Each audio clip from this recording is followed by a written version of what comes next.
Tonight on the Black Channel, it seems you really can indict a prosecutor, even a sheriff if you want to, just not with Joe Biden's White House.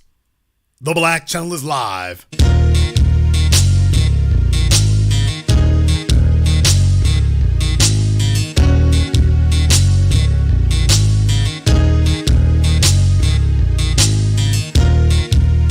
Unapologetic, unadulterated, and absolutely uncompromising.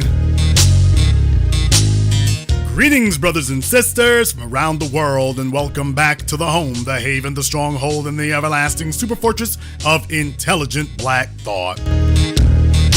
We are the Black Media, and this is the Black Channel. And I am your host, your brother, your humble servant, the voice of Black America, the Black Authority, broadcasting to you live from the only historically black college and university of higher education and learning in the cosmos.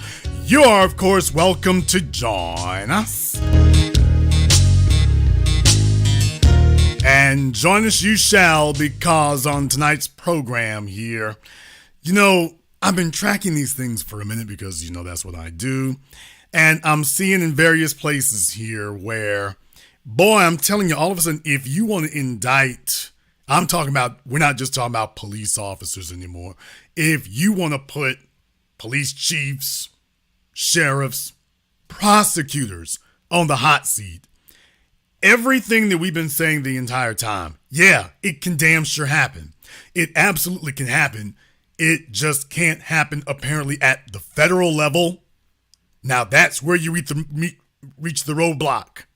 You get to the federal level and all of a sudden you start getting fed a bunch of excuses.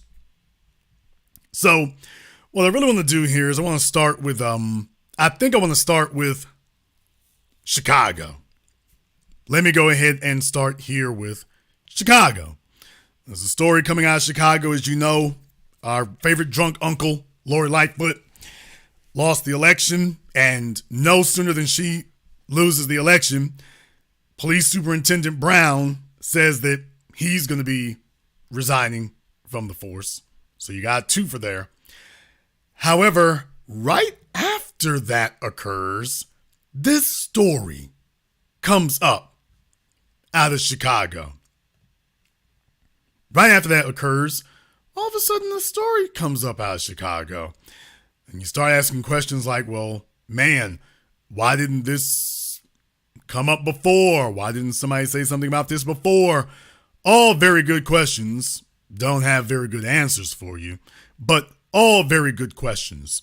So what I want to do for you, I want you to go ahead and take a look at this story coming out of Chicago here, and some interesting things for you to learn and find out.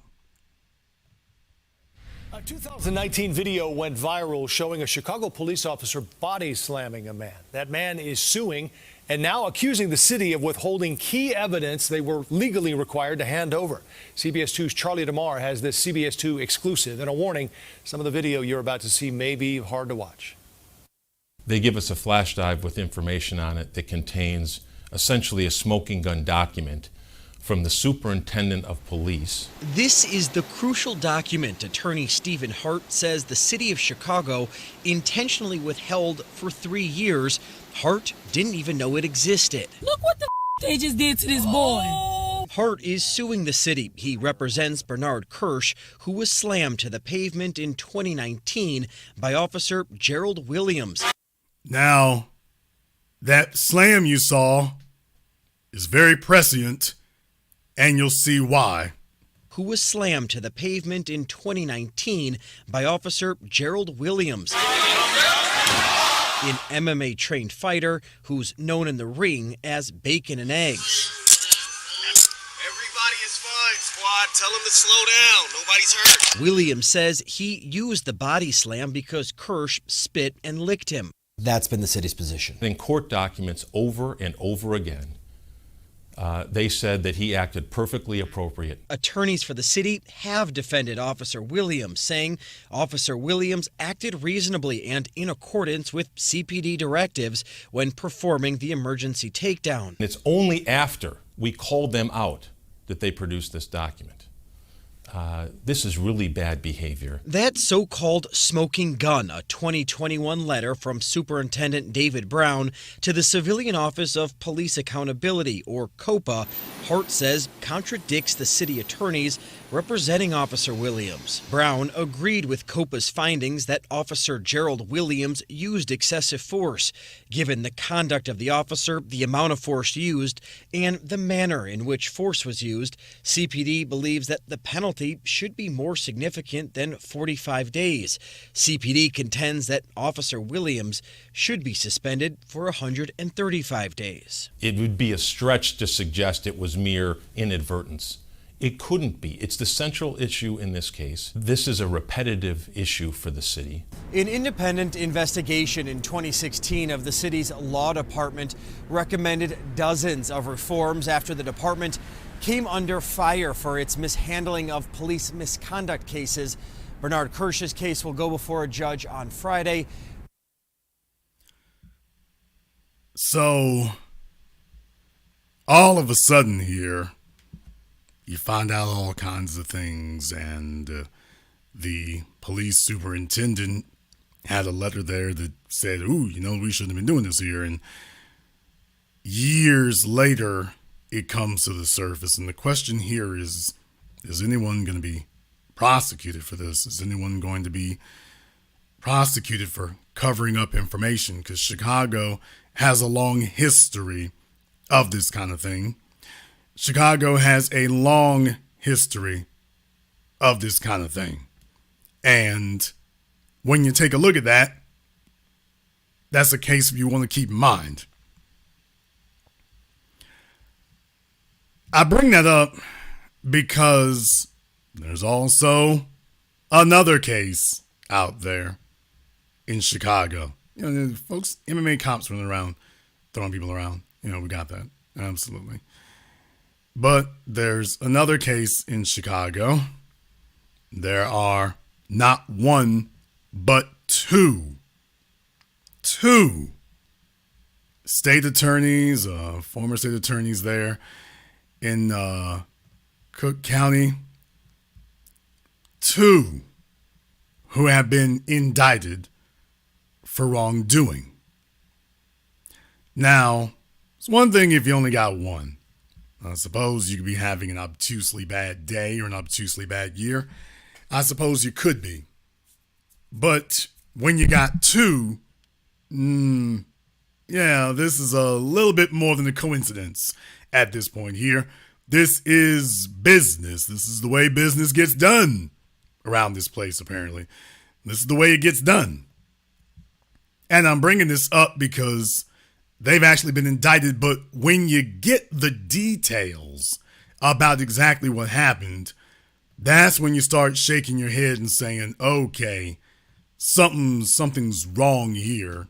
Something stinks in Denmark. Yeah, when you start getting the details of it. So you heard about a cop being indicted here. I mean, you heard about, a lawsuit against the police. But let's move it on up. Let's bump it on up again here, and let's go ahead and take a look at the county prosecutors and hear what this case is about. Allegations lay bare violations of the public trust placed in public officials and shakes confidence in the administration of justice. Indictments tonight against two former Cook County state's attorneys. The indictment stemmed from a case of a man who was wrongfully... Boy, I'm telling you, don't they sound so exasperated? Boy, they don't sound enthusiastic at all. I'd be over there doing the Macarena myself, but all right. Indictments tonight against two former Cook County... Indictments tonight against two former Cook County state's attorneys. The indictment stemmed from a case of a man who was wrongfully convicted in the murders of two Chicago police officers. Christine Flores is in the newsroom with more on this story. Christine. Oh, good evening. The investigation started in July of 2021 after a county prosecutor admitted to having a relationship with a key witness in a case. While the charges were presented today, this all stems from a case that went to trial 41 years ago. Former Cook County State's Attorney Nick Trutenko faces charges of perjury, obstruction of justice, violations of the Local Records Act, and official misconduct, while Andrew Horvat faces charges of official misconduct. During today's press conference, it was announced that Judge Alfredo Maldonado, who ordered the special prosecutor, originally said in 2021 that there was enough evidence to prove that Trutenko committed perjury and others in the state's attorney's office may have covered it up. This all stems from Trutenko allegedly lying about his relationship with a key witness against Jackie Wilson, who was on trial for the 1982 murders of the two Chicago police officers. Trutenko was on trial in 2020 when he revealed his long-standing relationship with William Coleman, a key witness against Wilson. At the time, Horvat was assigned to represent Trutenko, who was serving as a witness. Horvat allegedly warned a special prosecutor not to ask Trutenko about his relationship with Coleman. Now, listen to what the special prosecutor here is going to say about this case. And by the way, this case is actually tied into some other things, so pay attention. There's a lot to learn here, and take a look at how long this has taken over the course of 4 decades. Listen to how this went. There are two travesties that are juxtaposed here. We have Jackie Wilson, who was tried 3 times, 1983, 1989, and 2020, and he never received a fair trial in any of those trials. And beginning with the presumption of innocence, which was snatched from him when he was arrested by the Chicago Police Department, he and his brother. Equally tragic is that the people of the state of Illinois, taxpayers of Cook County, never received a fair and clean prosecution of the Wilson brothers. Out today, the Cook County State's Attorney's Office released a statement saying Nick Trutenko was immediately fired as an assistant state attorney based on his witness testimony in the prosecution of Jackie Wilson. Mr. Trutenko's action dated back to his previous tenure in the Cook County State's Attorney's Office in the 1980s and his subsequent testimony in the retrial of Mr. Wilson in 2020. Andrew Horvat was also subsequently fired in 2021. The Cook County State's Attorney's Office has reviewed all other cases where Mr. Trutenko has served as a notifier or documented witness statements. So basically, they're wanting to clean up their sheets there, or at least that's the way it seems. Because when you go and investigate the case a little bit more, you start to find that there is more than meets the eye. You start to find that there's a little bit more than meets the eye. And this is from WTTW there. And I want to read to you all from their story about the case so that you can get an idea of exactly what's going on with it and why these police officers, why these folk are being indicted and why that's occurring. I want you to listen to what this has to say here. As you can see, 2 former Cook County prosecutors charged in connection with the Jackie Wilson murder trial. A pair of former Cook County prosecutors are facing numerous criminal charges, including perjury and official misconduct, after they allegedly concealed crucial evidence during the 2020 retrial of Jackie Wilson, a case connected to the John Burge scandal. Well, now see, black folk have been yelling about John Burge up there in Chicago for years and years, and nothing was done about it. Shout out Mayor Daley.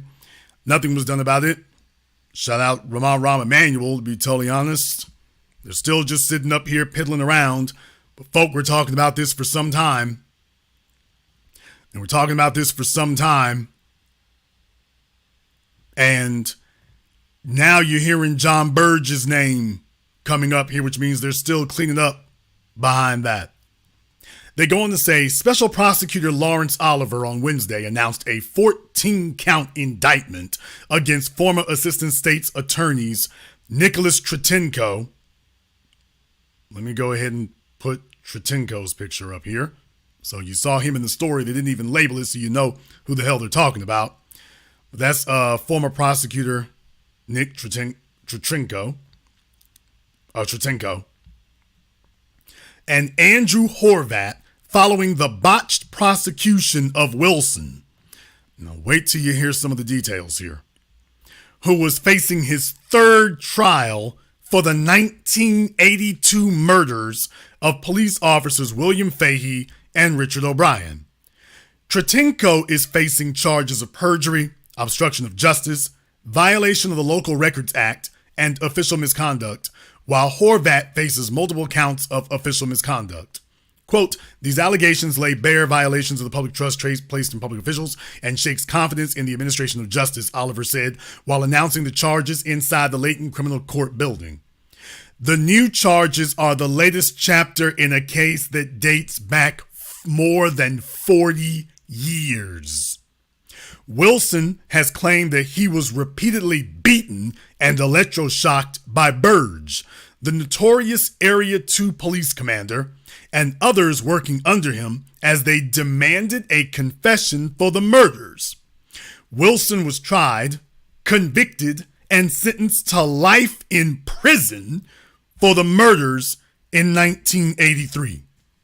That conviction was tossed in 1987, but Wilson was tried again 2 years later. Did you get that?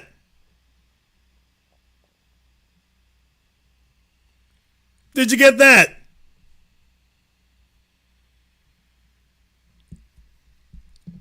Wilson was tried, convicted, and sentenced to life in prison for the murders in 1983.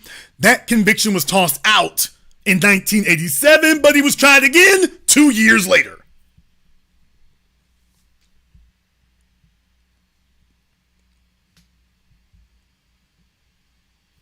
Welcome to America. Welcome to America.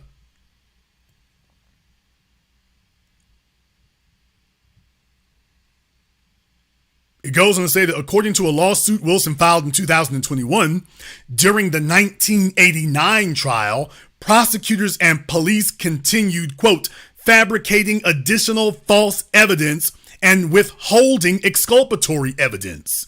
That included Tretinko, who allegedly conspired with a jailhouse informant, William David Coleman, to, quote, fabricate a false story that falsely implicated Wilson. So they got a jailhouse informant. So when you hear about these jailhouse informants all over the place and whatnot, you start finding out it's like, oh, hell. Now listen to the next parts here. This led to a second conviction in O'Brien's murder, but an acquittal in the killing of Fahey. Wilson was again sentenced to life in prison, where he remained until 2018, when Cook County Judge William Hooks ruled that Wilson's confession had been coerced out of him. So it took bringing down John Burge to get all this together in Chicago. But up until then, everything was fine. Hooks tossed out Wilson's conviction and granted him yet another trial, but this time his false confession could not be used against him. So do you get that? The judge tossed out his conviction and granted him another trial. So he can't just be let free and released. They keep sending him back to court. So he basically was on trial not once, not twice, but 3 times for the same case. Special prosecutors brought in to handle the third trial again relied on Coleman's story implicating Wilson. But after 2 weeks, those prosecutors abruptly dropped all charges against Wilson after it was revealed that Tretinko had allegedly lied on the witness stand by suppressing the fact that he had an ongoing, quote, illicit relationship with Coleman. What was the nature of their, quote, illicit relationship? According to Oliver, Tretinko maintained a continuous 30-year friendship with Coleman, which included representing Coleman in a hearing before the Chicago Police Board about Burge's torture allegations, and acting as godfather to one of Coleman's children. During the 2020 trial, Tretanko revealed he'd been in contact with Coleman just days prior. A revelation that came as a shock to both prosecutors and defense attorneys who'd spent significant resources unsuccessfully trying to locate Coleman. Oliver noted that Coleman's own family had not heard from him in decades and believed he was dead. So, folks, they're saying during the 2020 trial, Prosecutor Tretanko had told everybody, oh, yeah, y'all haven't been able to find Coleman. Yeah, I just talked to him a couple of days ago. The prosecutor, the defense, his family, everybody's like, what do you mean? He's been gone for years. We thought he was dead. We thought he was dead. But the prosecutor said, oh, I've been in touch with him the whole time. I know exactly where he is. So, folks, when you turn on the news and you see black folk getting arrested, you cannot assume these things. When you see black folk getting arrested in places that have long-standing histories of this kind of thing, Chicago, LA, Philadelphia, New York, the Deep South, just understand this kind of thing happens every day. This kind of thing happens every day. He should have been marched out of the courtroom in cuffs right then. So the jailhouse snitch, allegedly, that they used, he's been friends with him the whole damn time. The jailhouse snitch's family allegedly claims that they couldn't get a hold of him, but the prosecutor knows how. So, in other words, the prosecutor told him, lay low. The former prosecutor told him, hey, you better lay low. You better lay low.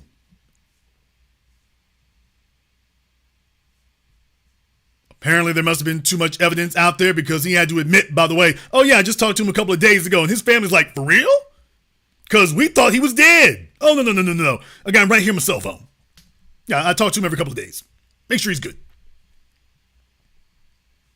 It goes on to say, according to Oliver, Horvat was complicit in, quote, furthering the concealment of this evidence and allegedly attempted to dissuade the special prosecutor handling the 2020 retrial from asking Tretanko on the stand about his relationship with Coleman. So Tretanko was a prosecutor who was dirty. Another prosecutor tried to tell the new prosecutor in 2020, don't ask Tretanko about Coleman. Well, apparently somebody didn't get the memo because Tretanko was asked about Coleman. Now you see why he was told, by the way, don't ask about Coleman. Don't ask about the criminal informant. Don't ask about him. You know, the person whose testimony got this man put in prison in the first place. Don't ask about Coleman. Don't ask about that. It goes on to say here, quote, as a basic matter, if there's a conflict, you have to raise your hand, Oliver said. You can't stay silent and not say anything and let the train wreck happen. This marks the second time a special prosecutor has been brought in to investigate the Cook County State's Attorney's Office under Kim Foxx for potential misconduct following the 2019 appointment of Dan Webb, who handled the prosecution of Empire star Jussie Smollett. While Webb brought renewed criminal charges against the actor in that case, he found no evidence of wrongdoing. Okay. Oliver on Wednesday said, following the indictment of Horvat and Tretanko, no additional criminal charges would be coming against anyone else in the state's attorney's office. I don't think that's proper either. I don't think these two guys could have done that by themselves. I don't think those two guys could have done that by themselves. I don't think so.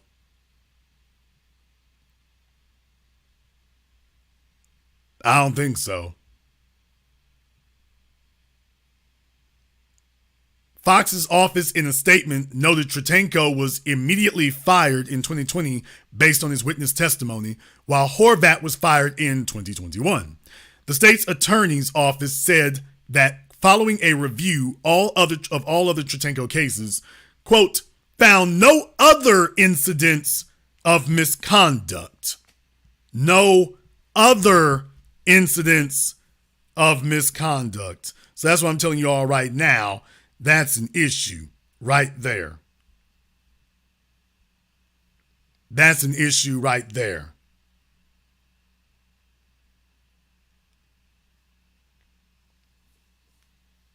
So Kim Fox is at it again. She doesn't want to say anything because that puts her in a bad light.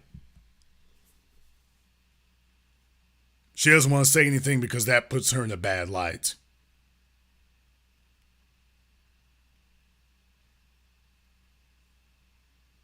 Shouldn't be surprising. Quote, the Cook County State's Attorney's Office takes allegations of misconduct seriously and, in the wake of this incident, has taken additional steps to improve and increase the ongoing training of staff. Ongoing training. Ongoing training.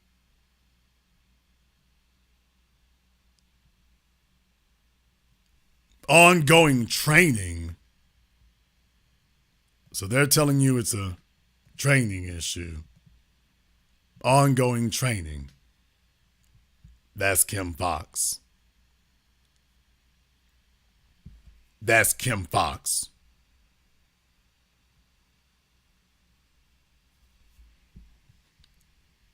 But at least you can get some prosecutors indicted up there.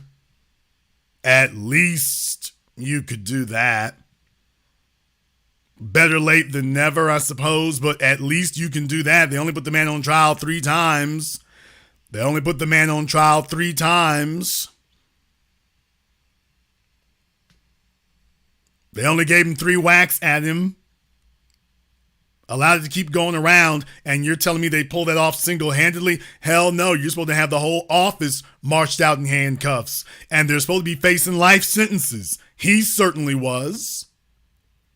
He was certainly facing a life sentence.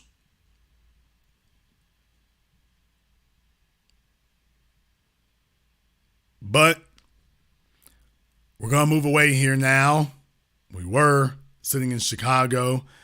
Let's go ahead and see if we can go somewhere else. Now, this is a story that a lot of you may be familiar with. Some of you may not be, but a lot of you may be familiar with this.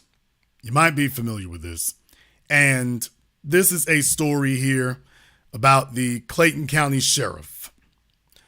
This is a story about the Clayton County Sheriff, and he's been indicted, which usually, actually he's been indicted and found guilty. I said indicted and found guilty, but yeah, he's actually been indicted and found guilty. Now they're just trying to figure out how much time they want to give him. That's what they're trying to figure out now, is how much time they want to give him. And usually you'd be thinking to yourself, well, hell, a sheriff getting indicted, much less being found guilty. It's like, wow, how in the hell do we get to that? How in the hell do we get there? How do we get to a sheriff being indicted and found guilty? And with all the bad sheriffs you got around America, how in the world did you pull that off? And it shouldn't be surprising because these are the rules. This is the law of the land and these are the rules. So when they do these kind of things, just understand what you're really up against when they do these kind of things. Because it's not accidental. Now, some of you are familiar with this out of the state of Georgia. Some of you are familiar with it. For those of you who are not, I'm going to give a little background information. I'm going to tie all of this together before it's over, but I want to give a little bit of background information here. So what we're going to do is we're going to cover the story here first from the news there about what's happening, and then we're going to come back and give you some more information about it. What were you doing in Clayton County that day? It's a democracy, sir. It's the United States. No, it's not in my county. All new tonight at 6, we have obtained the video that prompted a federal jury to convict former Clayton County Sheriff Victor Hill. This comes just days before Hill is set to be sentenced in federal court. As our Caitlin Ross reports, the video was secretly recorded inside the sheriff's office and used by federal authorities during his trial, and she has the exclusive details tonight. Hill is about to be sentenced on 6 counts of violating the rights of prisoners inside the Clayton County Jail. The video is 6 minutes long and shows the former sheriff's face as he orders deputies to strap a man down in a restraint chair just minutes after he was arrested. We've blurred that man's face because he's not charged with a crime. The room gets quiet as former Clayton County Sheriff Victor Hill walks into a holding cell to confront a prisoner. What were you doing in Clayton County that day? It's a democracy, sir. It's the United States. No, it's not in my county. The video shows the man handcuffed and complying with deputies' orders, calling the sheriff sir as he asks about his rights. Am I entitled to a fair and speedy trial? Roll that chair around me. Roll that chair around me. You stay out of Clayton County. You understand me? Yes, sir. You sound like a dummy. Clayton County jail policy allows the use of a restraint chair only when the prisoner is a threat to themselves or others. But former prisoners testified that Victor Hill commanded that they sat in the chair for up to 10 hours. While Hill claims he's not guilty, this video shows him order the inmate to be strapped into the chair. Sir, I'm asking you a third time. You ain't gonna ask me, Jack. You gonna sit in this Am I chair? entitled to a free and speedy trial? You entitled to sit in this chair, and you entitled to get the hell out of my county and don't come back. That's what you entitled to. You sound like a damn jack. 7 former inmates testified against Hill, telling the jury they were scared, in pain, and forced to urinate on themselves because they were not allowed to use the bathroom. The jury ultimately found Hill guilty of violating 6 inmates' rights, including this man who testified at trial. Now sit there and see if you can get some damn sense in your head. Victor Hill's sentencing is at the discretion of the judge. Now, I'm not gonna try to say one way or the other about this, although what I will say is there certainly is a lot of, well, there certainly are some stories about Mr. Hill from Fox 5 in Atlanta, and there's a reason why I'm doing this. Fox 5 in Atlanta has a story about this, so we can go ahead and get you all caught up. And there's a reason I'm going over this. The Victor Hill trial, this was back in December when he was found guilty on 6 of 7 federal charges. So it wasn't the state that did this, it was federal that did this. After multiple days of deliberation, a federal jury has found suspended Clayton County Sheriff Victor Hill guilty on 6 of 7 charges. He violated the constitutional rights of pretrial detainees by having them strapped into restraint chairs inside the jail for hours at a time. While prosecutors allege Hill used the chair arbitrarily to punish detainees, his defense team argued the sheriff employed the device as a preventative measure to help control inmates' potentially dangerous behavior. The jury began their deliberations Friday afternoon and continued through Wednesday afternoon when the jury came back with a verdict. The jury found Hill not guilty on the 5th count. Prosecutors did not provide direct proof that Hill gave the order to restrain the suspect as they did with other detainees. The judge polled the jury of 9 men and 3 women who all confirmed the verdict read in court was the verdict they reached. Federal prosecutors allege Hill violated the constitutional rights of pretrial detainees inside the jail between December 2019 and May 2020. 7 alleged victims were held in restraint chairs for hours, according to an indictment.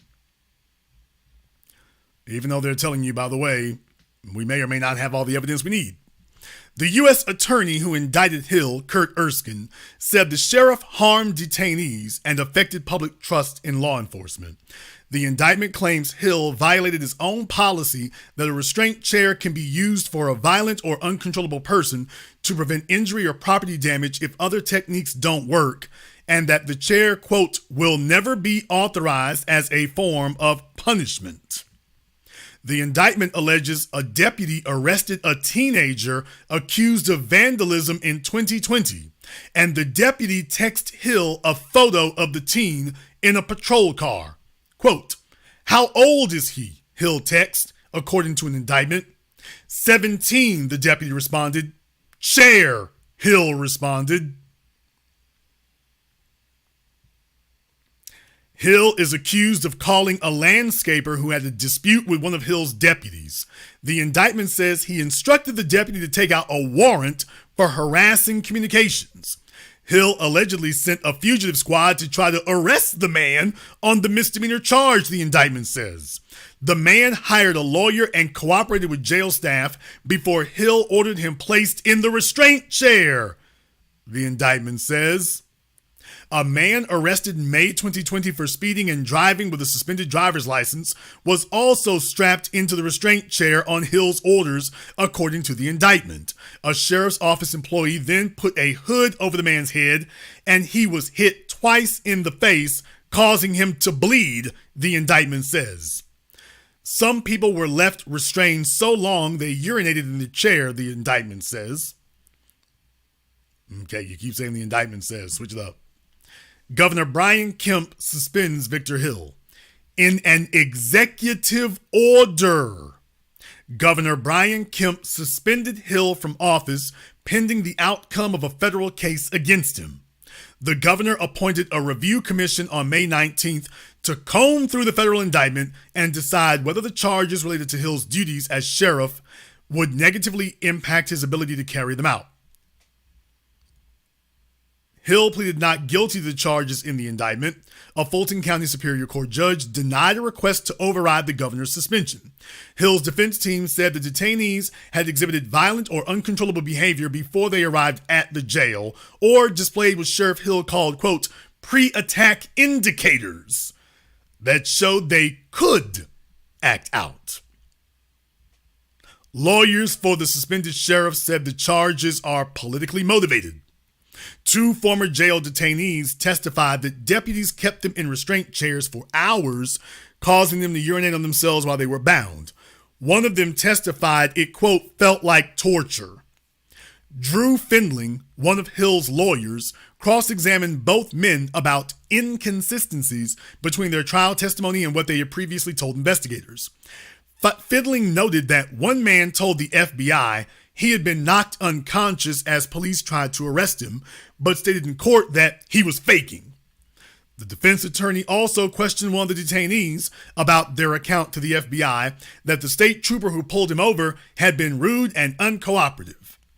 Hill testified restraint chairs can be used as a proactive measure, and some of the people who were detained had a history of violence.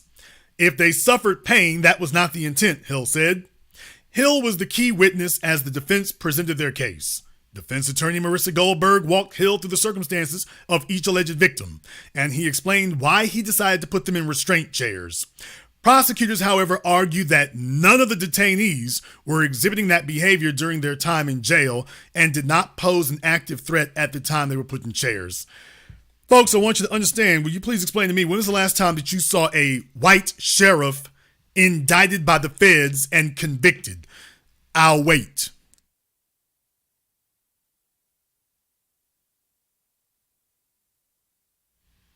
When was the last time that you heard about a white sheriff anywhere in America being arrested and indicted by the feds for misconduct towards inmates?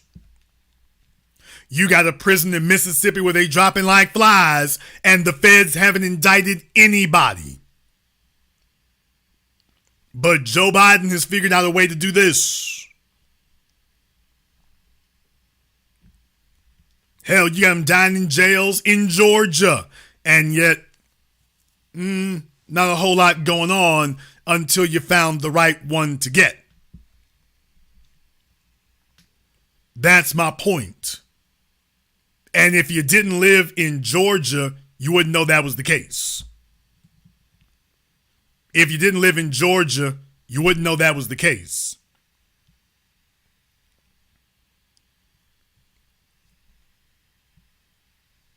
I want you to keep that in mind.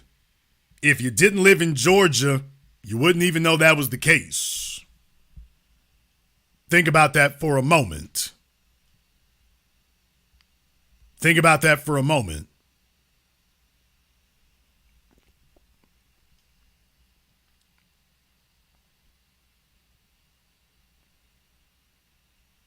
Now, by the way there, before anybody tries to say Arizona, you didn't listen to what I asked. You didn't actually listen to the question that was asked. So all I'm going to say, I don't have time to go into Arpaio now. Google is your friend. So before you try to act like, ooh, I heard feds and sheriff, hand up. No, Google's your friend. Google's your friend.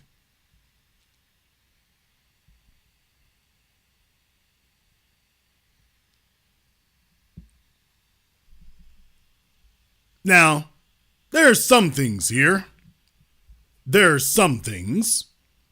And by the way, just to let you know that it's recent history, it's actually recent history, because now you're seeing these things go a different way. Now you're seeing these things go a different way.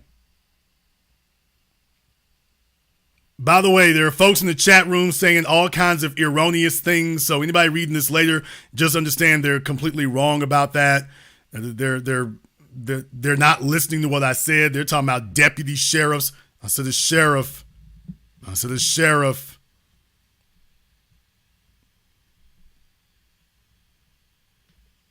Folks, Google is your friend. I'm going to say that. Just Google is your buddy. Some of you dispute this apparently. You don't think Google's your friend. I'm telling you right now, Google is your lifeline. You would be well advised to do that. But, Joe Biden has been busy with other things. If you do want to know what they have been considering about police out there, they've certainly been considering that. As a matter of fact, in the case of Breonna Taylor, don't worry, Joe Biden's White House and Attorney General Merrick Garland and Kristen Clark are hard at work, man. They are hard at work.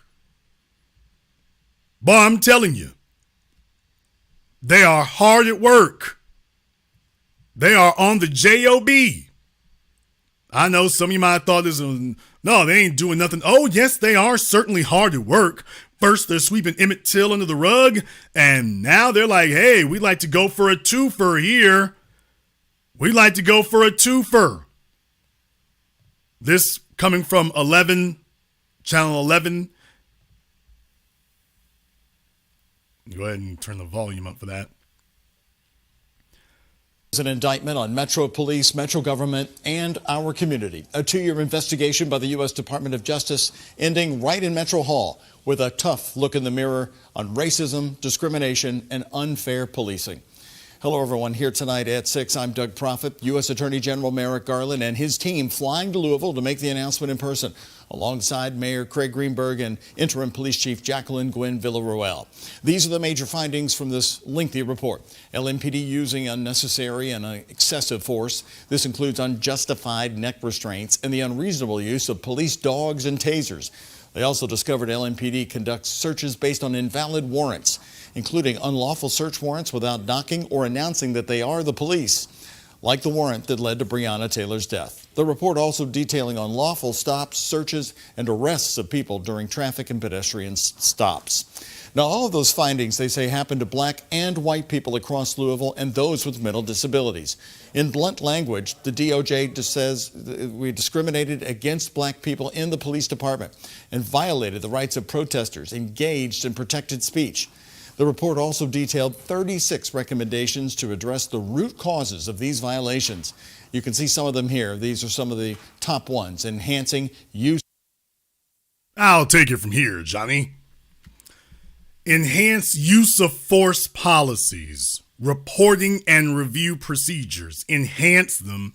You've already got those rules and regulations on the books now. There's nothing to enhance. Improve policies and training related to residential search warrant executions. Doesn't that go into the same category as enhance? Take a look at how many times you see the words improve. Improve policies and training related to residential search warrant executions. So in other words, these rules are already on the books. You're saying, oh, but they need to be improved. But they're already on the books, which is why you're saying you need to improve them. You didn't say create them. You said improve them. Improve training on protests and demonstrations. Oh, then you've already got rules on the books about training on protests and demonstrations. You already have training. Well, we need to improve it. We need to improve policies, improve training, improve training for supervisors.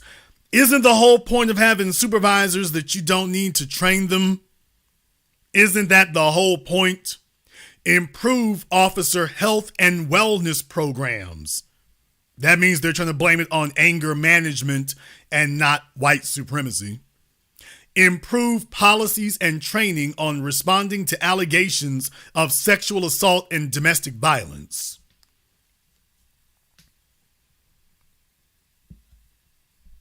So this is the whitewashing committee here, and we need to improve the rules.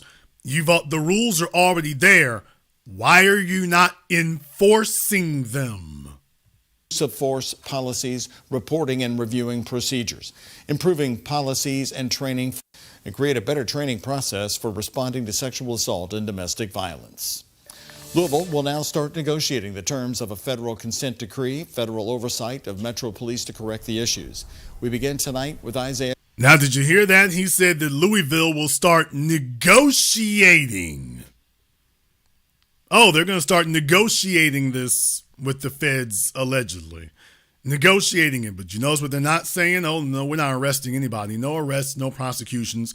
No. We just want you all to start running your police department, quote unquote, better. Kim Martinez and Isaiah, the news conference covered many years of issues. Doug, you said it. For years, we're talking dating back to fired police chief Steve Conrad as one example. And one key part of this report is the verbiage it uses. Present tense verbs, for example, discriminates versus discriminated, which means, according to the DOJ, these problems very much still exist here within the Metro in 2023. The scathing report, so many anticipated, is published for all to see. Okay, if you're acknowledging that the problem is present, not former, but is present, then why is it if Sheriff Hill can be indicted for what he was currently doing, why is it that no one in Louisville PD is being indicted by the feds for what they're currently doing? You just admitted that the issue is ongoing. Why are there not ongoing arrests and prosecutions? Wouldn't that be the natural conclusion that you would make? Pen put to paper, presenting issues the Louisville community has long said have existed for years. Tonight, the U.S. Department of Justice telling them they were right. There is reasonable cause to believe that Louisville Metro and LMPD engaged in a pattern or practice of conduct that violates the First and Fourth Amendments of the Constitution. Attorney General Merrick Garland details what the DOJ found to be systemic problems, including a series of reported incidents showing excessive use of force. On page 15 of a 90-page report, the feds highlight an LMPD officer ordering his dog to bite a black 14-year-old who was not resisting arrest. The dog let off its leash, biting the teen several times. Despite the teen reportedly pleading for help, officers stood over him for nearly 30 seconds as the dog gnawed on the boy's arm. Some have videotaped themselves throwing drinks at pedestrians from. Okay, did they indict them, arrest them? Okay, you talked about that. By the way, indictments, arrests. We're here to document their wrongdoing. Hello, indictments, arrests. Videotape themselves throwing drinks at pedestrians from their cars, insulted people with disabilities, and called black people monkeys, animal, and boy. Page 16, DOJ officials cite what they call unreasonable and unsafe use of tasers. One example describes a black man under the influence in his own home, reportedly, quote, acting strange and dancing around. The report notes when he later ignores officers' commands, one of the officers tases the man. Assistant Attorney General Kristen Clark says their investigation reveals numerous incidents of discriminatory policing. LMPD charges black people at higher rates than white people for the same. That hairline.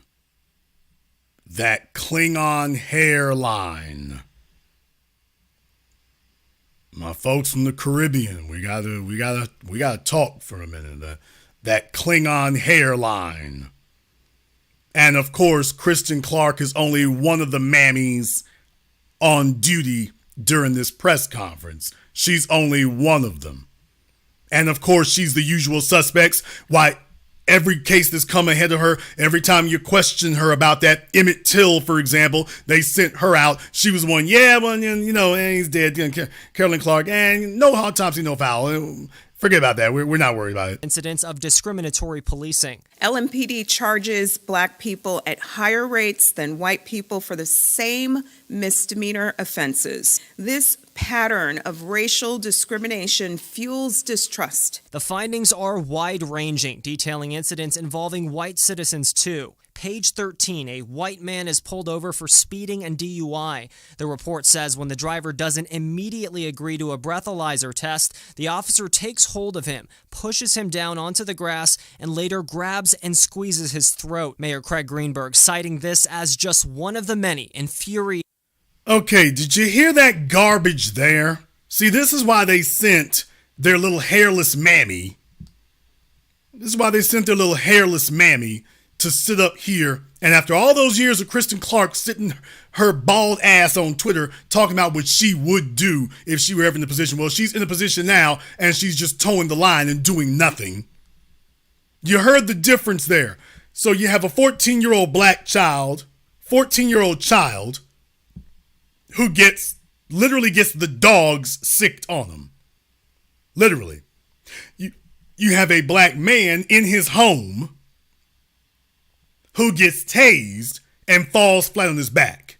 For the white man, he gets pushed to the ground and arrested. And you're trying to compare those two. That's what we're talking about. We're not talking about somebody getting pushed to the ground and being arrested. We're talking about folks getting tased, which could kill them, getting bitten by dogs, children, getting bitten by dogs.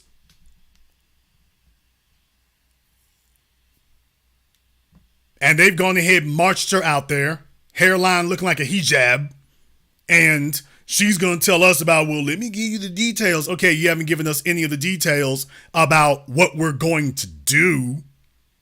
You haven't done that at all.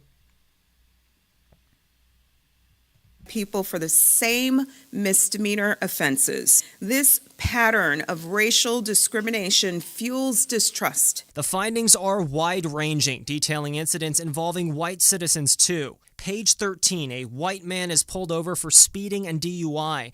The report says when the driver doesn't immediately agree to a breathalyzer test, the officer takes hold of him, pushes him down onto the grass, and later grabs and squeezes his throat. Mayor Craig Greenberg citing this as just one of the many infuriating examples of abuse. Too many people who deserved respect and dignity didn't get it from officers of the law sworn to protect them. Instead, they received contempt and abuse. To those people who've been harmed, on behalf of our city government, I'm sorry. Someone tell me why Kristen Clark is over there looking like Thulsa Doom from Conan the Barbarian.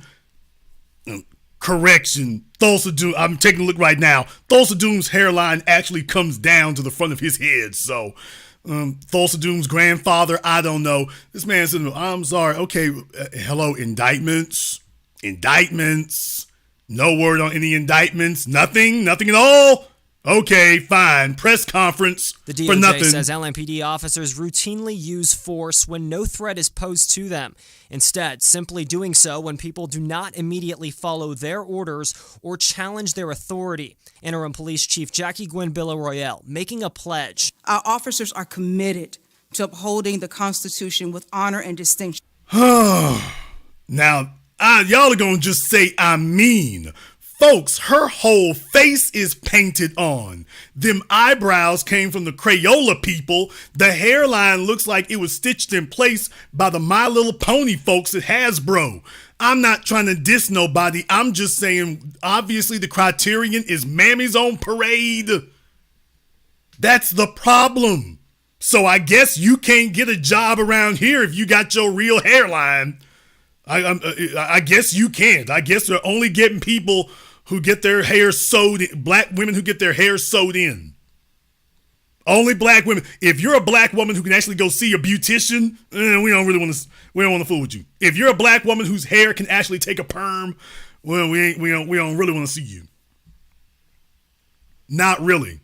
So I mean, she came with the makeup caked on. I'm not dissing nobody. I'm just saying, foreheads away. DUI. The report says when the driver reveals numerous rates than white people for the same. So basically, if you ain't got a forehead that looks like a baby's ass, you basically can't get a job at the city of Louisville, Kentucky as a police chief or under Joe Biden's Justice Department. That's basically what they're saying. If your eyebrows don't come in a bottle or with a marker pen, you can't get a job, is basically what they're saying. All right, fine. Follow their orders or challenge their authority. Interim Police Chief Jackie Gwen Villarroel making a pledge. Our officers are committed to upholding the Constitution with honor and distinction while carrying out their important duties to ensure public safety. We will not falter in this effort. DOJ officials tell us it's not just LMPD that has failed. She said we will not falter in this effort. You've already faltered. Anybody been arrested? Nope. Okay. Failed to adequately train and supervise, saying Metro government has fallen short too.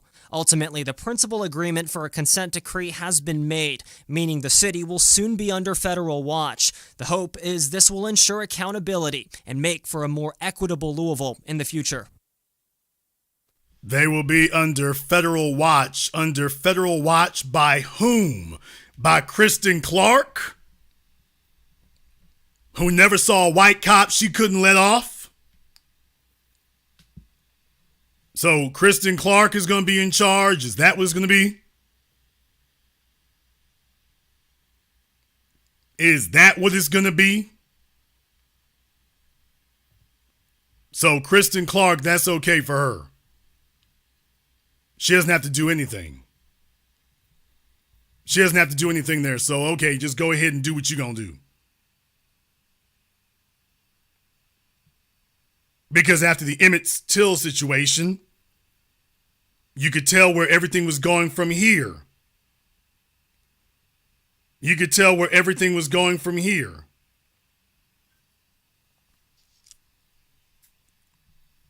This should be something to keep in mind for everybody going forward here. That's why I was taking you through all these stories tonight.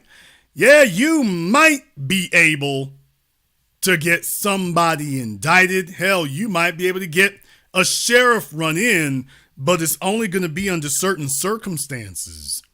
Everybody else is being given a pass.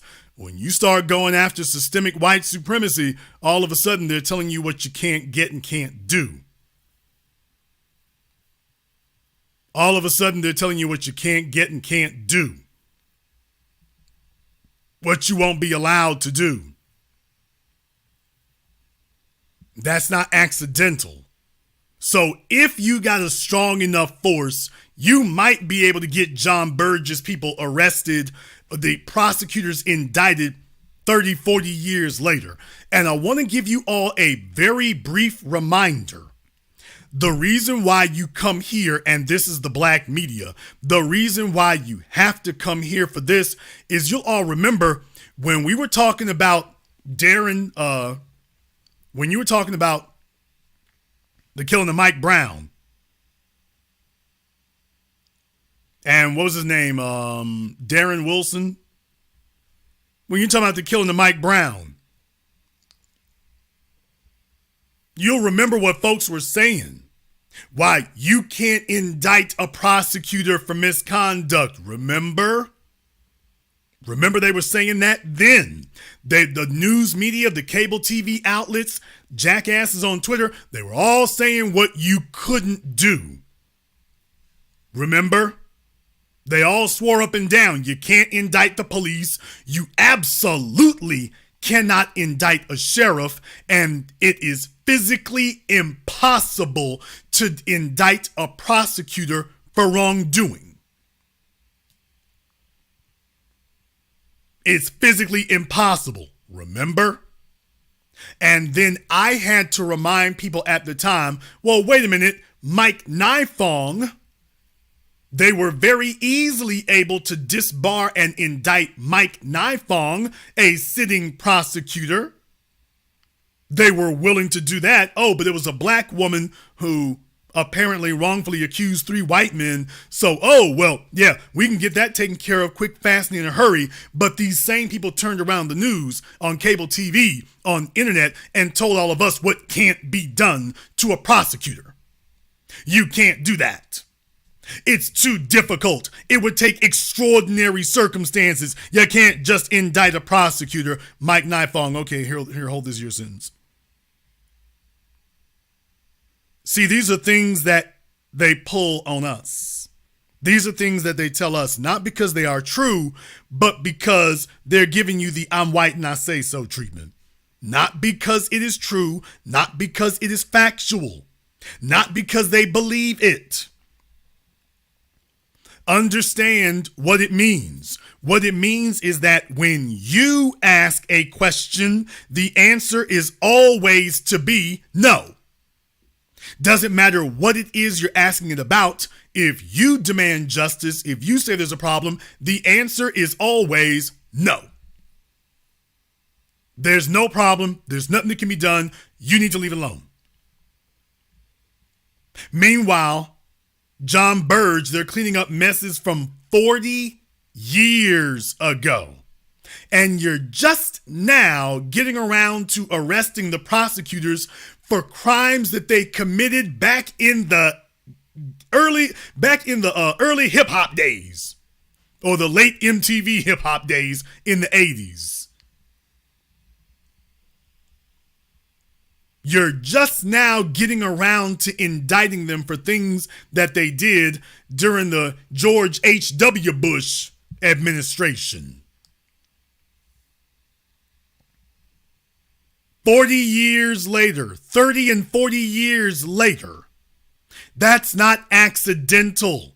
I want y'all to understand that. That is not accidental. Well, Jason, what's the point of it? When you are black, they're hoping that you die. That's the way the game is played now. When you are black, the hope and the expectation is that you die. So we will stretch the cases out as long as we can in the hopes that you will simply die, which is what the former prosecutors were trying to do. If we can just railroad this nigga into jail, that'll be the end of him, and that'll be the last time we have to see him. By the time he gets any type of hearing, he'll be dead by then. And that's the goal. When they're dealing with black folk, the goal is that you die. Get you wrongfully prosecuted, wrongfully imprisoned, and then hopefully never seen from again. You got evidence that has not been turned over. Everybody's supposed to get indicted for that. They're supposed to be marching out the whole damn office. And they done grabbed 2 little old prosecutors and said, well, we don't see anything else. You know that's wrong. You know that's wrong.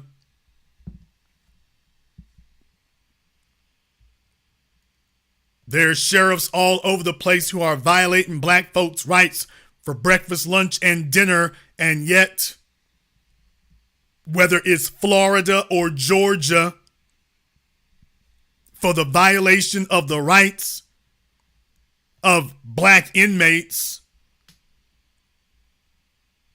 Here come the feds, and all of a sudden the feds don't have any problem getting this done quick, fast, and in a hurry for a restraint chair. You got black folk who have died in Mississippi in unconscionable numbers. Black people who have died in Louisiana in unconscionable numbers. Black people who have died in Texas in unconscionable numbers. Rikers Island is a damn gulag. And there are no indictments. Khalif Browder, where are the indictments?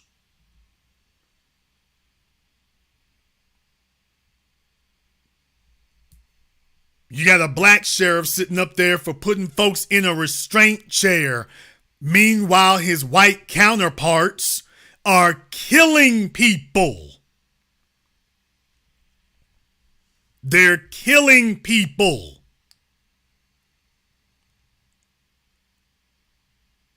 And I don't know the name of the scientist from Rick and Morty off the top of my head, but Kristen Clark looks just like that bastard. And she can't figure out or make the time to go and indict none of them. We talk about it every week. She can't figure out or find the time to indict them. The Louisville Police Department, well, we're going to put them under federal oversight. Like that's going to do a damn thing. You've had a bunch of cities under federal oversight. What does that prove? New Orleans and the rest of them. What does that prove? What does that do?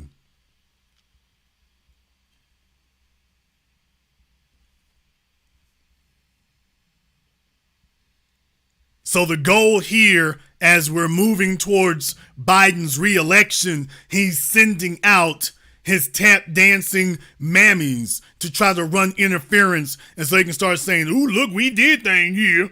Did you indict anybody for killing Breonna Taylor? No, but we did see to it here. We did see to it that we are the Louisville Police Department is under federal supervision, is under federal oversight. So what does federal oversight mean? That means we are watching them very closely." Only somebody dumb enough to listen to Roland Martin would think that this is progress. Only someone dumb enough to be a Roland Martin listener, to be a Root or Griot reader, would think that this is progress. They're the only ones who would think that this is progress. They're the only ones who would think that this is moving ahead.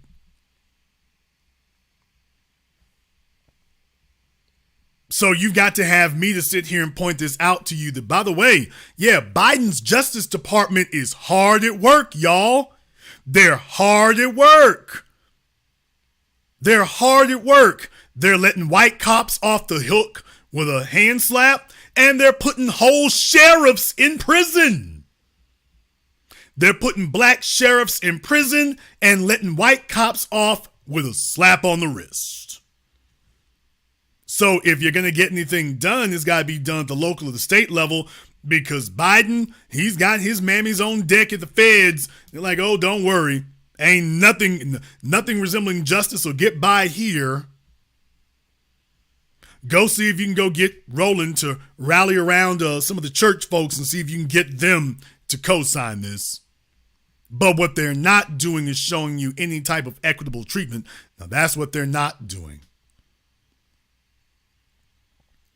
I did this tonight to make a point here. Do you know how damn hard it is to get a sheriff arrested? You know how hard that is? And you had a sheriff get suspended, indicted, and convicted. Suspended by the governor, indicted by the feds, and convicted by the jury.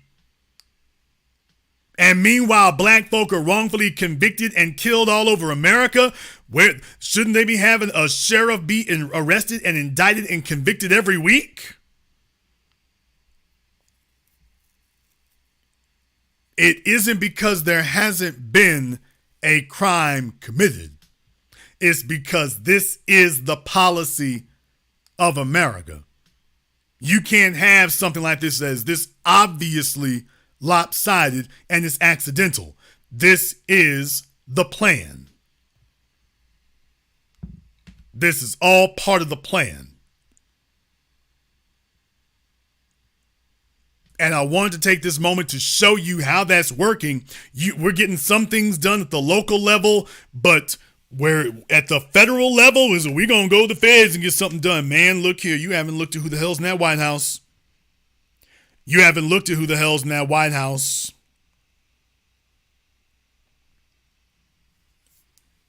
That Justice Department.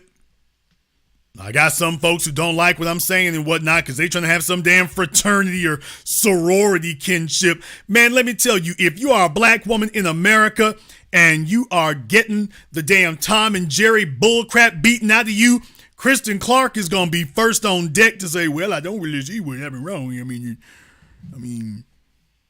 I don't know. We can protect your rights. It's how bad that happened is, I don't know, man. I don't know.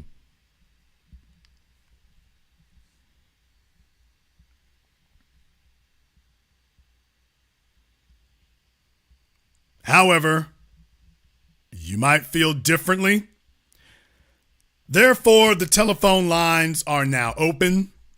The number is 646-787-1933. That's 646-787-1933. Your personal access code to the Black media. I'd like to thank everyone who has contributed to support tonight's program on PayPal, CashApp, Super Chat. So thank you very much for your support tonight. We appreciate that. We're going to take a very brief commercial, non-commercial break. When we come back, we'll be taking your phone calls. Sheriffs can get arrested, prosecutors can get indicted, but the feds, they got better things to do apparently. Go Biden and take Harris with you. We're going to take a very brief commercial, non-commercial break. When we come back, we'll take your phone calls and more. This is the Black Channel. Venark Motion Pictures, your leading production house for handmade, high-end movies for us, by us. Grab your popcorn and drinks as Venark Motion Pictures presents you with binge-worthy visual entertainment that will leave you breathless. Stream all our titles for free. Visit our website to see Noxious, Noxious 2, Cold Case, and Valley of the Queens. Planned Obsolescence. These power-packed, innovative, and unforgettable flicks tick the boxes of all you could ever want in a movie. And coming soon to keep you at the edge of your seat. Await our most anticipated movie release. Escape from Velocity. Venark Motion Pictures. Broadcast excellence. Look for us on Tubi, Amazon, and wherever movies are streamed.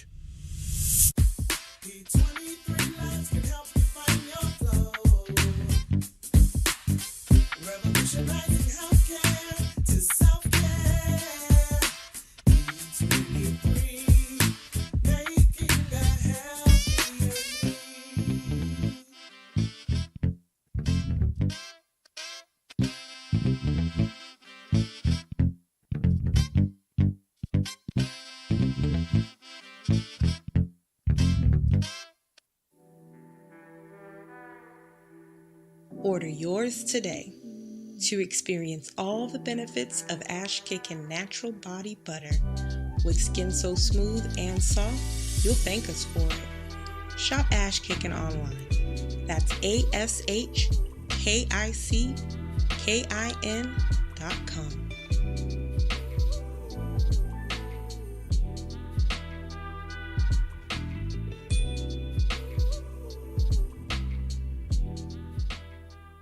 Greetings, brothers and sisters. My name is Joe Jackson. I'm a foundational Black American, and I entered the field of IT with the goal of helping the family globally. The industry's been changing, and I've learned a lot. But how did we get here? How do we navigate issues we face in the workplace? How can we get our house in order? Read The Concept and Intricacies of Being Black in IT, now on Amazon, as well as the best-selling Guide to Being Black in IT. Go to beingblackинit.com. More Threads, a brand owned by a descendant of Black American freedmen, was created to uniquely address Black American history and contributions that have been intentionally hidden and suppressed.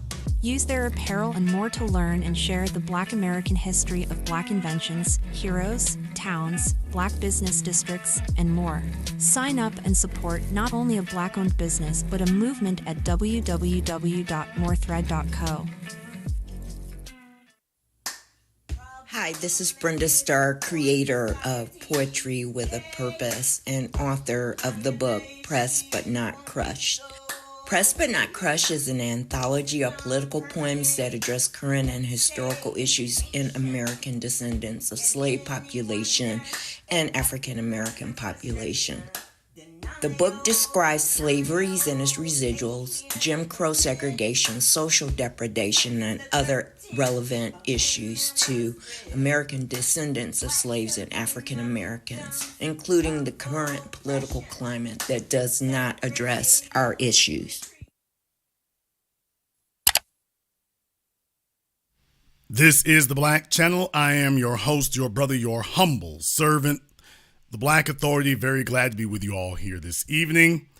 And I'm over here opening up the telephone lines. At least we're giving it the old college try here. I think Blog Talk might be jammed tonight here.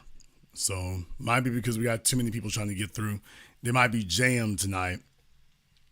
But we're going to keep trying that here. So we'll be getting the telephone lines here open momentarily. At least that's the idea. In the meanwhile, I want to thank everyone who has contributed to support tonight's program. So Mr. Daniels, Mark B., Ryan, Andrea, everybody else who's contributed to support tonight's program here on PayPal, CashApp, Venmo, or Super Chat. Thank you very much for your support. We appreciate that. And on tonight's program, we're talking about targeting black police and overlooking the white ones, because this goes along with the thing that we've seen before. You all remember when we were talking about civil rights violations and violating civil rights. Remember that? And hate crimes. Remember that? We were talking about hate crimes, but when we did, what did they tell us? They're not indicting anybody for hate crimes against black people. They didn't indict folk for hate crimes against black folk. Instead, the white prosecutors and the feds, they want to indict black people and allege that it's hate crimes against anybody else, which even includes simply if you offend them. Not because he actually did anything, but simply if they are offended by something you've done. That's all it takes. That's all they need. If they're offended. Now, for you, it goes a whole lot further than just being offended. But what it's doing is to remind you that this is what it's all meant to be, a joke. That's the whole point of it, is it's all meant to be a joke. So that when you talk about what needs to be done for black people or what's happening to black folk, they sit up here and act like they're stupid. No, they're letting you know this is white supremacy thinks it's, when they respond to you, it's supposed to be a joke. Only it's supposed to be a cruel one. Hey, there are hate crimes. We need to be protected for hate crimes. Okay, we're going to arrest all y'all for hate crimes. That's not accidental. That is not accidental when that kind of thing occurs. So now when you're hearing us talking about what needs to be done as far as the police, all of a sudden it's like, oh, well, don't worry. We'll see about getting some black cops arrested. Now, the white ones you've been after, and they'll have so-called black representation being the ones doing it. Well, you wanted black women in the Justice Department. You wanted black people in the Justice Department. We got some black women, like Ketanji Brown Jackson and Kristen Clark and Kamala Harris. Why, see, we've got plenty of black female representation here, see? I want you to think about that for a moment. If you're a black woman and they're doing the Boston stomp on top of your damn head, and here comes Kristen Clark stepping over the dead body of Breonna Taylor and telling you, well, I don't really see a crime here. Decades later after Emmett Till, well, don't really see an issue.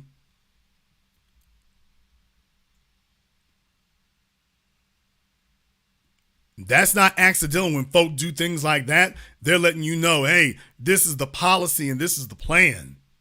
And they're going to put their little black foot soldiers out there first. They're going to put them out there. And Biden is going to tell you, well, you know, it wasn't really my decision. The Justice Department took a look into that. And, you know, I mean, that's what they came up with. So you have to talk to them. Now vote for me. And this is why our generation is different and has to be different. Our generation is different and has to be different. This generation's got to be different because these folks, that's the game that they're playing. The game that they're playing is to treat us like we're stupid and to act dumb and to tell us there is no problem. That's the game that they're playing. We're going to act stupid, we're going to act dumb, and when you show up, it becomes a joke in the game.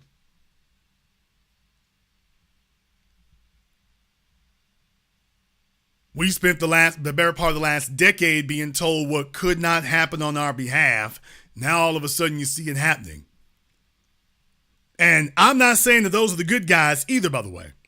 I'm not saying that those are the good guys either. Kim Fox, as you all know, we've been on her backside ever since. By the way, another stapled on hairline. By the way, I'm firmly convinced that's the criterion they look for. It's like, okay, if you got your own roots, well, we don't think we can put you in a position. You got your own roots. We don't think we can do that. We don't think we can do that.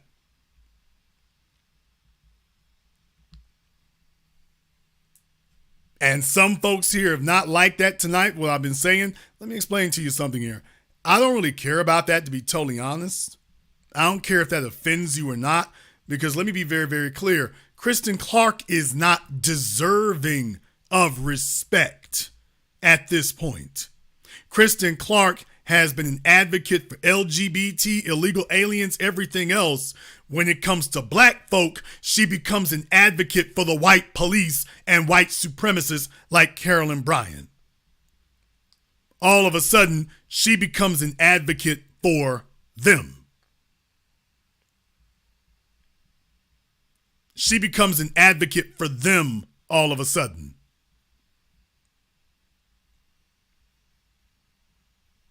No, individuals who pull that kind of behavior, it is required that they be ridiculed. You see, that's what sets us apart from everybody else when we identify individuals who are collaborators with the white supremacist establishment. We call that out. We don't sit up here and let them do that and let them just skip on down the road. We call that out. We call that out for what it is, and we say what it is. We don't sit up here and pretend like nothing's happened. See, we set the standard for how these things are supposed to be handled. When we identify it and acknowledge it, it doesn't matter whether you are white supremacist adjacent, or white supremacist collaborator. You all get the same work. You all get the same work. That's the standard that we're making. Now, in other places, when they spot this kind of behavior, they start sitting up here and locking arms and making excuses. We changed all of that. No, we're not going to lock arms. We're not going to make excuses. When we see that you're in a position to do something and you don't, we're going to call that for what it is. If the higher ups ain't gonna do nothing, you force the higher ups to come on out and say what they're not gonna do. But you don't sit there and allow yourself to be their front person for injustice. You don't do that. And that's the game these folks have been pulling. As you remember, I warned everybody about that with Kamala Harris. Kamala Harris was believe all women, and the women who sat up here, they accused Joe Biden. I believe the women who accused him. They accused Joe Biden. I believe them. I believe them. Don't y'all know Joe Biden made a straight up ass out of all them people? I believe the women. Joe Biden said, get over here, Heifer. You're going to be vice president. Well, I'm sure those women may have been telling the truth, but, I think we need to vote for Joe Biden. Really? I believe in women. Now pipe down and vote for Joe Biden. Okay. So they expect we're going to do the same thing. They expect we're going to do the same thing, and it's not going to be like that. It's not going to be like that at all. We're going to start naming names. And no, if you sit up here and mess around, oh no, we've got a cute little colorful nickname for you too. You are not deserving of respect. When you're stepping over black folks' dead bodies like that, oh, you're not deserving of respect. I'm not going to sit here and play nice about that. I'm not going to play nice about that at all. I'm not going to pretend like that's okay. And you shouldn't either. You shouldn't either. Let me tell y'all something. This idea that we're supposed to be silent when people in positions of authority who go around claiming they represent us, and Kristen Clark, that was her whole claim to fame, was that she represented black folk. That was her whole claim to fame. It's like, okay, what we demonstrate to them is we're going to be hard body about that. Oh, hell no. We're not going to look back in 20 years from now and review your record. We're reviewing the record right now. You ain't going to make it. See, that's the game. You got to understand, among scared Negroes, cowardly Negroes, Negroes of no integrity, that's the game that they play. When Barack Obama was in office, you all remember what they said was, well, you know, it's just his first, remember this? It's just his first term in office. You being too hard. You need to get that man some time. Gave him 1 year, 2 years, 3 years, 4 years later. Well, see, the problem is that you being too reverent right there. You need to let this man, Rome wasn't built in a day now. Rome wasn't built in a day. What about everything he's done for gays and illegals and white women? Well, see, don't worry. When he gets to the second term, see, it's a chess move, Jason. See, you don't know chess, Jason. You're playing tic-tac-toe and Uno and Connect Four. You don't know chess, Jason. This is Barack Obama playing chess. So what he gonna do is when he gets to his second term, see, if we vote for him a second time, what's gonna happen? When he gets to his second term, then he is really gonna cut loose, Jaden. That's the problem. You don't understand how it works, Jaden. When he get to his second term, he gonna cut loose. You saw what happened during the second term, by the way. He cut loose all right. Cut loose all over black folk. You thugs. You thugs in Baltimore. You thugs in Baltimore. Can't indict Daniel Pantaleo, Darren Wilson, George Zimmerman, anybody else. Can't do anything about that. Can't do anything about that. Oh, well, no issue, no crime there.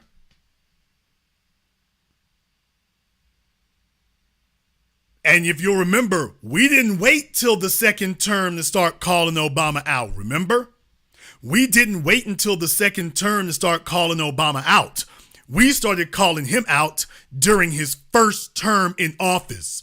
And it was real unfashionable to do it when we started. When we started, it was real unfashionable to do that. Because back then, the root and the griot still had a little bit of sway left under them. Back then. So it was real unfashionable to say what we were saying at that time. It came later.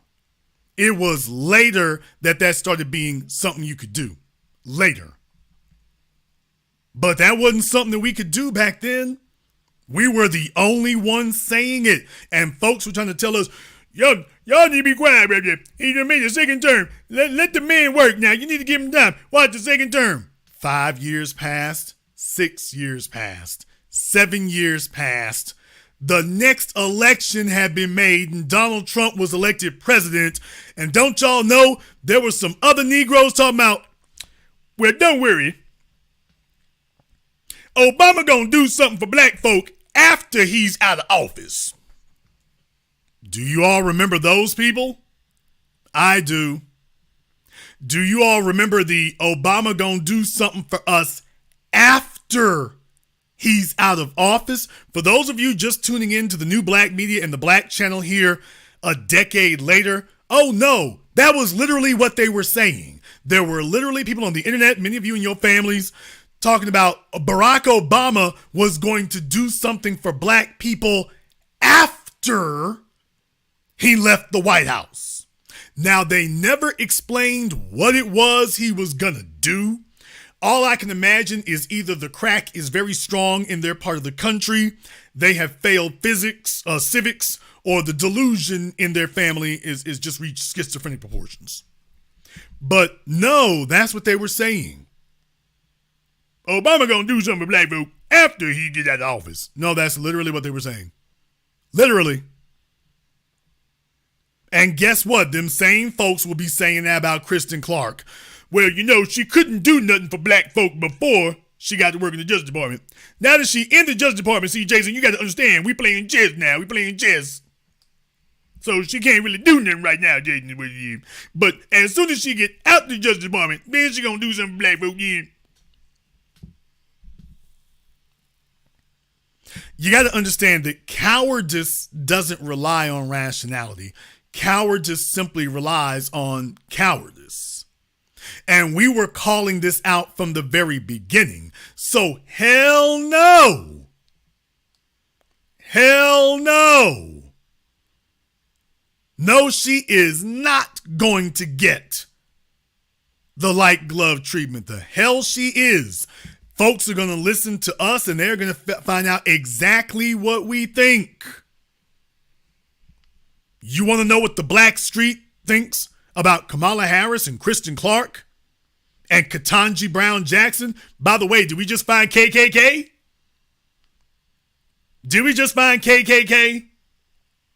I think we did. I think we did. Kamala, Kristen, Ketanji. I'm pretty sure we just got KKK out of it. So when we go speaking on the KKKs, not the AKAs, but the KKKs, when we go speaking on them, I want folk to be very, very clear on where we stand on that. We're not giving them a quarter, we're not giving them an inch, and we're not going to pretend that we didn't see what we saw or hear what we heard, because that could be any one of us tomorrow. That could be any one of us tomorrow. We don't do there is no brotherhood or sisterhood with folks who have sat up here and betrayed the people and betrayed the soil. There is no brotherhood or sisterhood. Damn sure isn't any respect. We don't have any brotherhood or sisterhood with individuals who have betrayed the people and the soil. We don't have that. Don't sit up here coming to me looking for that. You ain't gonna find it. She's had years now. Kristen Clark has had years to earn our respect. If she wanted our respect, indict Carolyn Clark and George Zimmerman and Daniel Pantaleo. That would have gotten respect. A first-year law student could have done that, and yet this woman works at the Department of Justice and isn't doing it. That's because she's collaborating with them. Tell me, in the chat room, somebody tell me, who of significance who didn't walk into the damn courtroom saying, okay, give me a life sentence, has Kristen Clark put in prison on behalf of black folk? Name them. Name who Kristen Clark has taken to trial and imprisoned on behalf of black people who didn't walk in there with the damn bloody guns and the butcher knife and say, here, give me a life sentence. Name who she's done. Name who she has brought to trial and imprisoned. Show me the trial of the century there that's happened with. These are basic civil rights violations that any first-year law student would be able to prosecute in a court of law, and this woman's giving you excuses about what she can't do. Hell, she's not even giving excuses. She's just saying, oops, can't do nothing. She's not even explaining why she can't do it. Well, not enough evidence, so, I got a train to catch by. You think she's going to get any respect from me? Are you kidding me? This heifer looks like Kermit the Frog with an Uncle Ruckus wig. I don't have any respect for nothing like that. Damn that. Hell no. I don't have any respect for that. No. And somebody needs to. There needs to be a penalty for that. Ridicule is the least we can do. Ridicule is the least we can do. That's the very least.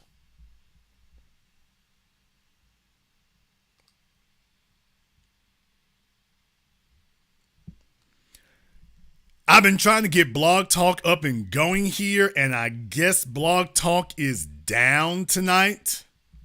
I guess it's down tonight because it's on the screen, but it won't connect to it to take calls. So I don't know. I don't know what's going on with it. I guess they're down or having a glitch or whatever the case might be. But it's not connecting for that tonight. It's not connecting for that tonight. I could see about getting Zoom up and going here. I suppose I could do that. I suppose I could see about getting Zoom up and going. It depends. Show of hands in the chat room. If you all would like me to go ahead and get Zoom started instead, let me know what you think. If you want us to just go ahead and sign off, we can do that also. It's not a big deal. We can do that also. So if you want me to start Zoom, give me the lightning bolt emoji in the chat room. If you don't want us to start Zoom, give me the thumbs down emoji, and we'll just go ahead and pack it in for the night. So if you want us to start Zoom, give me the lightning bolt emoji. Give me the lightning bolt emoji if you want us to start Zoom. If you don't, give me the thumbs down emoji. Simple as that. Lightning bolts if you want to Zoom, thumbs down if you don't. Lightning bolts if you want to Zoom, thumbs down if you don't. Holla.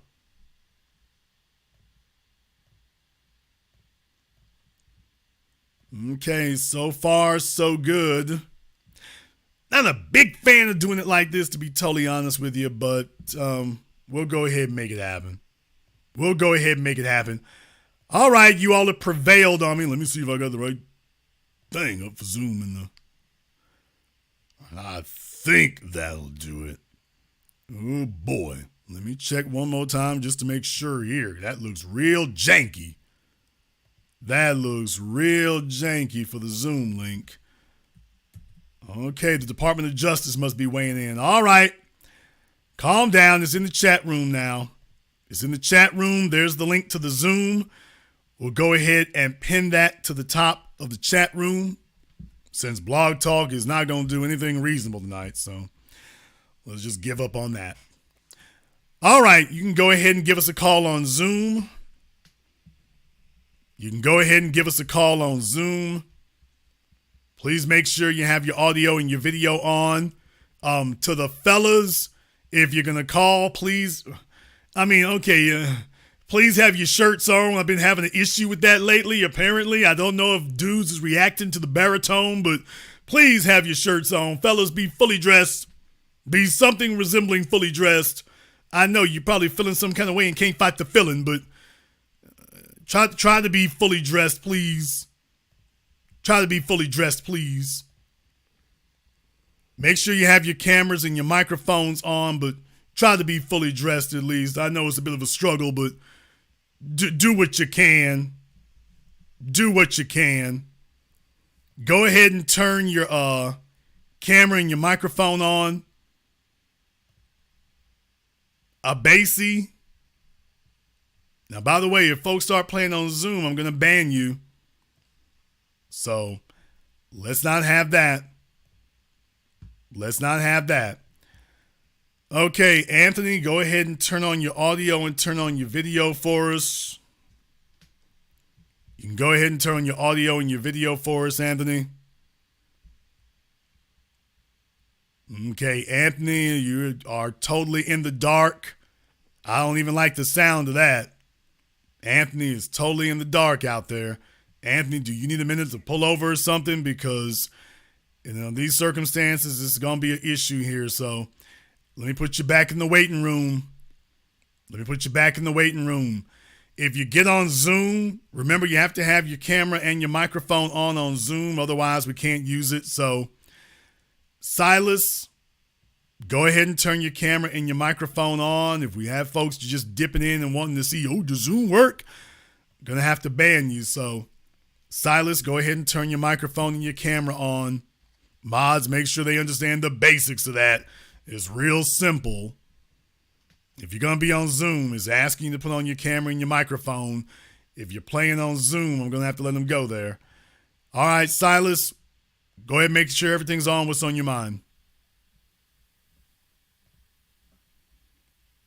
Okay, Silas. All right, Silas. His audio. Go ahead and make sure everything's on. What's on your mind? Turn off your speaker, Silas. Yeah, I'm on. You hear me? Okay, Silas. All right, Silas. Go ahead and make sure everything's on. What's on your mind? Turn off your speaker, Silas. Oh, hold on. Let me turn it on. Yeah, I'm on. You hear me? Ah, man, this shit echo like a motherfucker. Yes, go ahead. You hear me now? The sound's on. Yes. What's on your mind? What's going on? We call out Carol City. What? Miami Gardens now. Okay, what's on your mind, Silas? What's going on? No, I just joined. I'm just trying to see what's going on. Let me see if I can get Samantha on Zoom. Niggas is calling up here tonight trying to see if they can arrange a date or something. I don't know what they think they're doing, but yeah, we're not here for a date. I don't want to chit chat with you. Maybe you were watching the video about Jonathan Majors and you were like, hey, Jason, you sound like you got a nice voice. Folks, let them know that niggas is calling up tonight. Hey, Jason, you got a nice voice. Can we chit chat? Whoa. This is not get a masculine date night. It really ain't. So, fellas, come on now. Let's get our act together. This is not the Ebony Jonathan Majors photo shoot. This is not the one.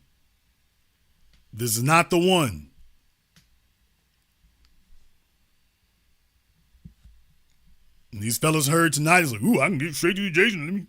Hey, Jason, what's going on? Hey, what's happening? Hey, Jason, is you alone, Jason? You need some company? So, no, let's not do that. All right, I don't know what's going on Zoom here either. I got some folks, they're supposed to be joining and they're not joining. So, folks, hit your buttons. Otherwise, I'm just going to think they're messing with us. I'm going to shut things down here in a minute. So, I don't know. Because right now, I've just got dudes calling up. I got dudes calling up looking for companionship. I got people on Zoom who are not quite sure how to use their Zoom or something. I don't know what's happening. They don't quite know how to use it, so whatever the case may be, somebody make sure you got your act together over there. Please don't come on Zoom if you are not ready to actually be on Zoom. Let's not do that. I don't know if it's a full moon out there. Sometimes it is, and that happens. Okay, GQ. I got you up next. Make sure you have your audio and your video on. Please be fully clothed. Be fully coherent. And please be fully clothed and fully coherent. If you are neither fully clothed nor fully coherent, call back on a later date when you can be. But in the meantime, no. Okay, GQ is not sure what he's doing over there. Okay, GQ, I was about to help him out here. All right, GQ, what's on your mind? Yeah, Jason, sorry about that, man. I just want to say, man, we know it's a nigga rule for everything, bro. It don't matter what you're doing. It's one rule for them. It's one rule for us. Imagine that. Where are you calling in from? Chicago, Illinois. Okay, well, you already know you in the belly of the beast. So, yeah, man, like I say, all these decades after Burge, dude's been locked up for decades. They still haven't cleared the rolls on that. And 30-something years later, 40 years after the first trial, and 30-something years later, you just now saying, oh, the prosecutors was crooked. 30-something years later. It doesn't take no damn 30 years to see that. And it's not just them two prosecutors. It's not just the two of them. You can't have something going for 30 damn years and it's just two dudes. And nobody else is aware of what's going on. See, when you black, they come and grab the whole damn neighborhood. They march everybody out in handcuffs. They grab your little 3-year-old nephew. It's like, bring your little ass in the paddy wagon too. But for them, it's two prosecutors. We haven't found anybody else, really, that you weren't looking. Clearly, you weren't looking. Yep, that's right. Now they out here MMA slamming folk in the middle of the damn street, and the police superintendent's like, oh, well, on my way out of office, by the way, I didn't think this was right neither. Well, he's already gone. And those brothers, you know, they think they finally made it. They get their uniform and their badge. They think they finally made it. You know, I'm part of the program now. I don't have the nigga rule don't apply to me. You know, I'm no longer part of you niggas. You know, and so you know, I don't. As bad as it is that they doing them and they not doing everybody else, is not equality. I can't have no pity for them because you the one should know better. You know, there's always some. They know how to pick them. That's the first thing. That's not accidental. They know how to pick them. If you come in and you're going to disrupt the system, you're not going to get in. If you do get in, you won't stay long. They'll identify you quickly. It's like, whoa, that's what I'm saying. You won't be there for 30 years if you're straight. You won't be there for 30 years and, oh, we can't find any evidence. They're going to get you out the paint quick. If you're straight and if you're legit. But if you crooked, how the hell are you going to be there for 30 years and you crooked, but the straight people can't be there for 30 days? Yeah, and when you had the good black police officers, and I know that for sure in Chicago, he's officer friendly. He's been on the force 30 years and he's still walking the beat. And he got that old Billy Club, that old brown one. He ain't even got the new stick. He got the old brown one with the old 38. He been on the force 30 years, 35 years, but he's still walking the beat. But he won't adhere to the white supremacy. He actually try to help black people. He try to help the kids, the black kids in the neighborhood. He try to help the old ladies across the street. They ain't got no room for advancement for him. No room for him. No, he been sitting at the rank of corporal now for the last 50 years. That's right. They got like a cake they bring him for his birthday, but as far as advancement, you ain't gonna get no authority. He's been at the rank of corporal for 30 damn years. Can I get a promotion? He's been asking every year. No, not really. You might get a cost of living increase, but promotion? Oh, hell no. You might actually change some things. How many complaints you got against you? None. You ain't hit no niggas upside their head. You ain't put no dope on no nigga. Oh no, we can't. Well, you need to just walk the beat, man. We're gonna leave you right there. Yeah, you're not dependable. You're not dependable. You're not dependable. We don't think we can depend on you. So there you sit. You couldn't have it. And by the way, Chicago, I mean, you live there. You know I'm telling the truth. I'm from Louisiana, and I'm telling you, as someone from Louisiana, Chicago is the most shamelessly corrupt city I have ever set foot in. I have never seen it. Anyway. And the most racist. The most segregated city, and I'm from Louisiana, and literally in Chicago, one side of the street is Chinatown, and the other side of the street is Walgreens. One side of the street is where the Russians are, and the other side of the street is where black folk are. That's literally what it is in Chicago. For anybody who's never been there, that's why he's nodding his head, because everybody knows in Chicago, it's literally one side of the street stops and the other side of the street begins. It's like the gang colors in LA just on a whole street level legalized. Is basically what it is in Chicago. Yeah, segregation city. And like we got a saying, down south, you can get it as close as you want to, but don't get too big. In Chicago, you can get as big as you want to, but don't get too close. And righteously about that. So that, like I say, I would love to tell you can clean it up, but damn, as far as I've seen, it's corrupt from the top to the bottom. You basically have to march everybody out there. Oh yeah, the guy you was just talking about, Mr. Barack Obama, you know, he lived right up the street, 51st Street. You know, that's where his house at. You know, so and that's a segregated. That's Hyde Park, but it's segregated. That's where the rich black people live at. You know, that's where Obama, Farrakhan, Muhammad Ali. That's where they had their houses at. You know. Well, they're gonna tell y'all eventually, if you act right, you can move to Lincoln Park. So you know, if y'all do the right thing, whatever the hell that is, you might find your way to Lincoln Park one day. Maybe. Hey, I want to stay right here in the hood, man. I'm gonna stay right here where I'm at. That's why they trying to push us out of here. They want to buy. They got the crime. They report how violent it is. But the white man steady buying all the property up over here on pennies on the dollar, because now they know they're scared the black people up out the neighborhood. You know, it's a propaganda machine. I know our city got a lot of murders, you know, but when you think about 4 million people in one city, and you talk about 500. Okay, wrong one. Let me see if I can bring GQ back in. GQ, hit the wrong button there. Apologies there, GQ. Go ahead and start. I was trying to put somebody else back in the waiting room. My apologies there. Go ahead and finish, brother. Oh, no problem.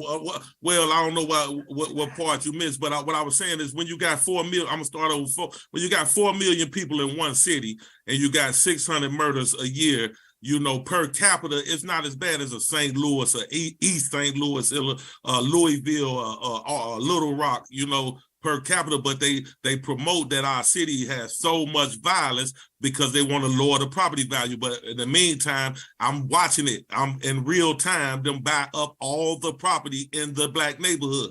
The white man, the Polish, the Irish, they steady buying over here, but it's so horrible, but you steady buying. Oh, yeah, absolutely. Bronzeville and everything else. And I've seen it with my own 2 eyes. And what you're witnessing in Chicago is basically a 50-year plan. You ain't going to get black folk out in 10 years. In some areas of the country, you can do that. There's too many of them and they're too strong to move them out in 10 years. So what you all are a part of right now is a 50-year plan. So what they're doing is they're building that Lincoln Yards up there. And that's going to be a permanent economic barrier. Not temporary. That's going to be permanent. That basically is going to be a giant wall that marks off the whole north side. That's going to be it. And then on the south side, they're going to try to wither them on the vine and grab up as much as they can over the course of the next 5-6 decades. So it'll just be this slow creeping thing. So their idea essentially, and this is really nefarious because you've seen this before in places like Nazi Germany and other places. The idea, brother, and I want you to remember this, is that your generation will not be here. You all are too intransigent, you are too stubborn, and you are too aware of what's going on. So what we're going to do is just slowly, incrementally do this over the course of 50 or 60 years so that by the time we get 50 or 60 years out, there won't be any more of you left. It'll be your children or your grandchildren, and they won't even know what's going on, or ostensibly, they're hoping the odds will be better. You'll all be gone, and there won't be anyone in living memory who remembers what they were doing and when they started it. For example, your kids or grandkids don't know about Lincoln Yards. That's right. They don't know about, hell, it ain't built yet, but you and I both know what they're doing. But by the time they get grown, they're going to be like, well, Lincoln Yards has always been there.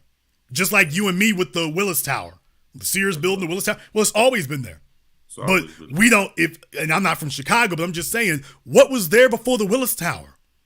What was there before Trump Tower? Just like in New York City, Times Square. What was there before Times Square? Black folks, Seneca Village. What was there before those structures were there? By the time when we grow up, it's like it's always been Times Square, or so you think. So with y'all's children and grandchildren, I'm telling you, that's the plan. It's a 5 or 6 decade plan so that you all will die out, and then they can just be like, okay, now we can swoop on in. And they never saw, and our grandchildren never saw those project buildings that were down there, and they tricked all them people and moved them out of there and told them they'll be able to come back and we'll give you affordable housing. And now they got $250,000, $300,000 condominiums and townhouses down there that none of the people that ever lived down there for generations, for 60 years, generations lived there. They displaced now. That's one of the problems with the crime, because they displaced all those guys from the projects, put them all over the city into other neighborhoods where they never were, and then you got big turf wars and everything else, you know. So, but they promised them when they moved them out of there, oh, you all will be able to come back. We're gonna let you. We're gonna make sure we have affordable housing set aside for you, and you don't see it nowhere down there. You don't see it nowhere. Well, first of all, let me talk about crime, so-called crime in Chicago. First of all. You tell me that you can catch Jussie Smollett and his hoaxers within a couple of days in the middle of basically a blizzard, what they call an Arctic freeze. You can catch them within a couple of days. You can't catch the mad gunmen on the weekend. You can't catch any of them. But Jussie Smollett and them, you can catch them in Subway. Oh, yeah. Downtown. And all the rappers that were killed here, Young Duck that was killed over there on the Magnificent Mile, you was able to solve that case within 9 months. But everybody else you can't solve those cases. Come on now. Yeah, I mean, it's not an accident. It's not an accident. So that's what I'm saying is I've always maintained that's not all legit. It is not. Because here's the other thing, and there's elements to this folk need to think about. Everybody puts, when we talk about these kind of things, they talk about the folk running around, there might be folk running around with black masks on, dressed up like black folk. Here's my thing, brother, and y'all in Chicago, I've never heard anybody say this before, but take this from me as an outsider looking in. I've been to the Italian market in more than one city. Philadelphia is the most famous one. It's not the only one. I've been to them places. I've been to your Russia towns in several different cities. And what I'm telling you in Chicago, bruh, I have very little reservations about thinking, man, have anybody thought about organized crime? And I'm not talking about the Italians. I'm talking about the Russians. I'm talking about the Asians. I'm talking about everybody else, man. Arabs. I mean, they would think, y'all got for real, Russian mafia, for real in Chicago. Not some, there's a Russian dude over there. They got their whole area of town, for everybody who doesn't know, over there by Kennedy King College. Over there by Kennedy King College. I didn't get to show it in my film Gentrified. I didn't get to show it. I wish I had. I took some footage of it. I just didn't put it in there. But you all know, over there across the street from Kennedy King College, they got Kennedy King College. They had the shopping center where the Whole Foods is. And then you got on the other side of the street, there's this derelict building over there, at least it was then. Some folks told me they tore it down and gonna do something else with it. After all these years, I imagine they might. But that neighborhood back there, the Russians own a whole bunch of land going through that neighborhood back there. And I'm like, okay, dude, I know gangsters when I see them. They're sitting over there, they talking straight Russian. They're not talking any English. They got their little restaurants and things over there. They're talking straight Russian. They're not speaking any English. I know when I'm around gangsters. I know when I'm around them. But the black people in Chicago are the only gangsters in Chicago, and they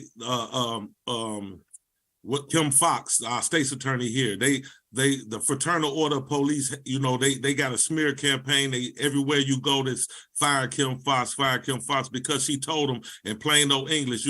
She been throwing all those cases in a circular drawer, in the circular file, because she said it's not that I don't think the black men in my city are riding around with guns and drugs, but you mean to tell me ain't no white people in my city got no guns and drugs in their car? It's over policing the black community, but they hate her. When she made that statement, she became and that was in the first month of her in office, and she's been public enemy #1 in Chicago since then. Man, look here, like I said, I've been through the neighborhoods, I've been there myself. I know when I'm around gangsters. I know when I'm around dangerous people. I've been to, like I say, when I went to the Italian market down there in Philadelphia, I guess I wasn't supposed to have no money, but I'm like, I know when I'm dealing with mafiosos. I can see y'all. They got the little shops. I'm not going to say any names because I might need to go back there in a minute, but anybody with Italian market on Christian Street and Christian Montrose down there in Philadelphia, y'all know where I'm talking about. I'm down there where Walgreens is. I guess Walgreens is a spot where things go down. Is that Walgreens or CVS? I might be wrong. That might be CVS. There's a CVS, and they got signs all over that say if you're parked there and you're not a customer, they're going to tow your car. But I'm just saying, you go in those stores, I'm just going to say in the stores, I'm just going to say that. My people in Philadelphia, y'all know them mafiosos. They got their little restaurant. Y'all know them mafiosos. They got a big ass mural of Mayor Rizzo, who sat there and was like, "Hey, we need to clear the black folk out of Philadelphia." I know when I'm in Gangsterville. I know when I'm there. And when I go where the Russians are in Chicago, I'm like, oh, I'm in Gangsterville. Okay. By the way, and you give yourself away. Now, here's another thing. You give yourself away because I'm black over there. I didn't realize till later, by the way, hey, nigga, you the only black person over here. Don't you know you could come up missing? That's right. You're the only one here. They're like, oh, you a tourist. So it's just by the grace of God I walked out of there, I suppose, because like I know, it's a good half a mile to a mile to get out of there. A whole lot can happen to you in a quarter of a mile in Chicago. A whole lot can happen. So I'm exposing my ignorance. But yeah, I realized later, by the way, I was the only black face there. Now, of course, I was with my people and they were just like, oh, they want to get something to eat. In retrospect, yeah, we should have gone to the South Side because a whole lot can happen. I'll let you have the last word.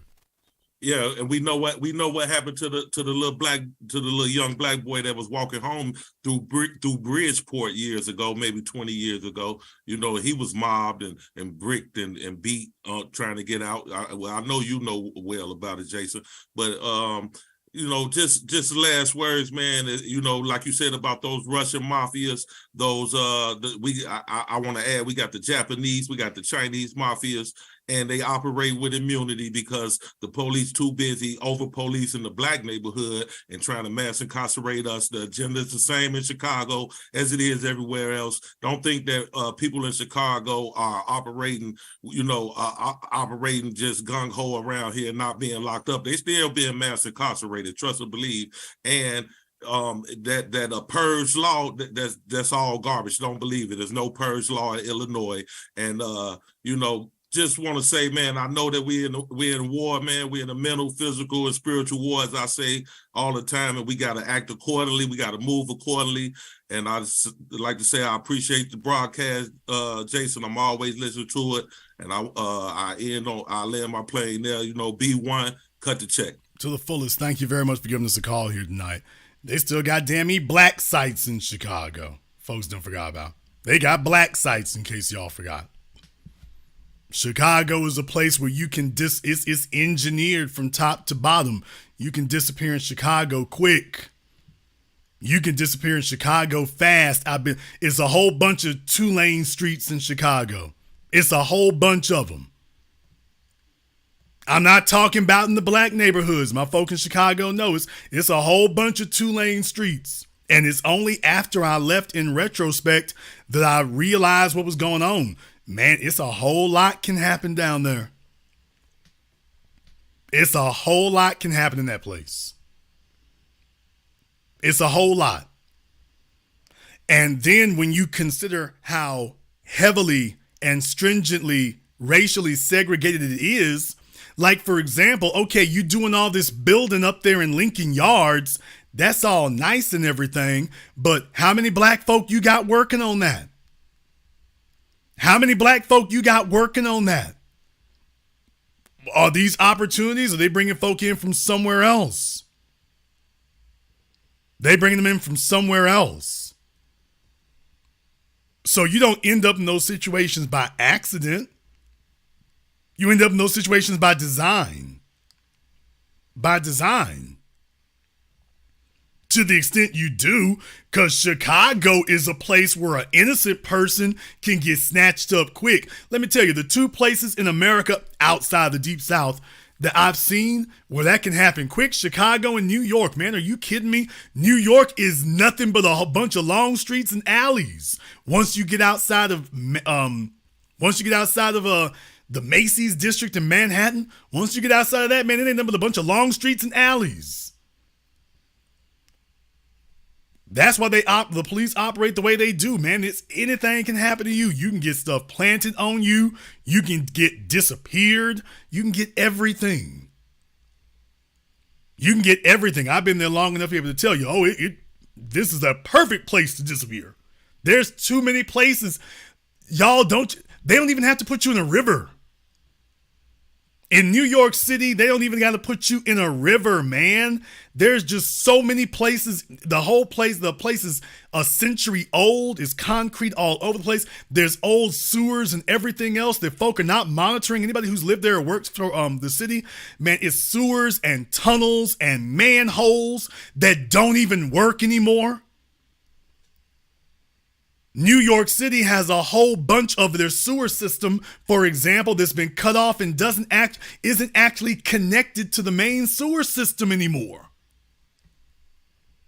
You got tunnels, you got pneumatic tubes in New York. You got whole parts of that city that over the course of the last century have been cut off from the rest of the infrastructure there. Man, it would be real easy for you to disappear up there and ain't got to bury a body. Don't have to nothing. Don't have to anything. Just drop you in an old unused manhole cover somewhere and that's it. And they won't even know where to begin looking. They won't even know where to begin looking. can't even start. But then again, it shouldn't be too hard to find you because there's cameras in New York all over the place. So it shouldn't be too hard to find you. I certainly know because they used them on me. They had me on camera all over New York. Found out once I got back to Louisiana. So the New York detectives let me know they were looking at me. Okay, but your cousin got shot and nobody's seen nothing, not a piece of camera footage anywhere. He'll be sitting right across the street from the cameras. Ooh, we trying to get footage of.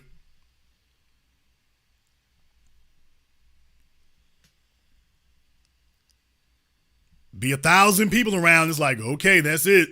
New York is just weird like that. 1 minute, it'll be a whole bunch of people around. The next minute, it'll be nobody around.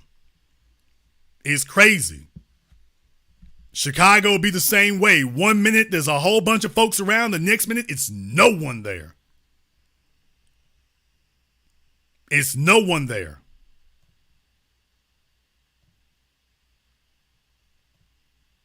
I'm going to see if I can get one more person on here. I'm not really sure. RTG. I'm going to try not to ban them if I can avoid that. I'm going to try one more person to get them on Zoom here. Because I don't know if they're just looking at their phones here tonight. For those of you, if you're looking for somebody to be a chat buddy or something, call a 1-900 number. This is not the spot.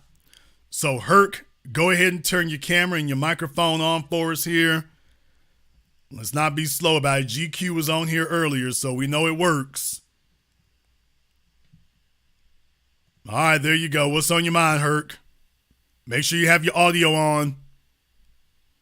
Herc looked like an old Uber driver. Make sure you got your audio on, Herc. Herc is trying to work this newfangled technology. Herc looks scared. He looks frightened. Brother, don't be worried. Herc looks terrified.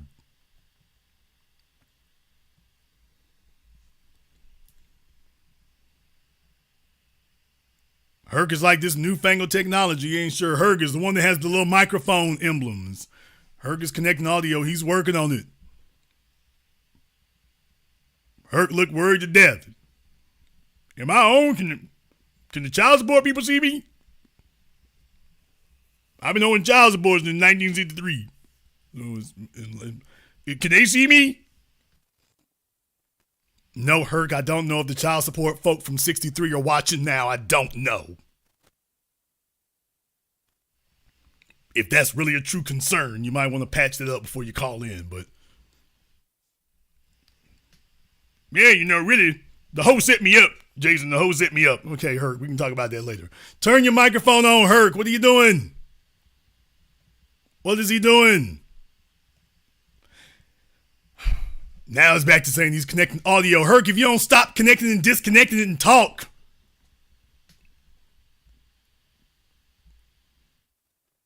Okay, whose grandfather is this?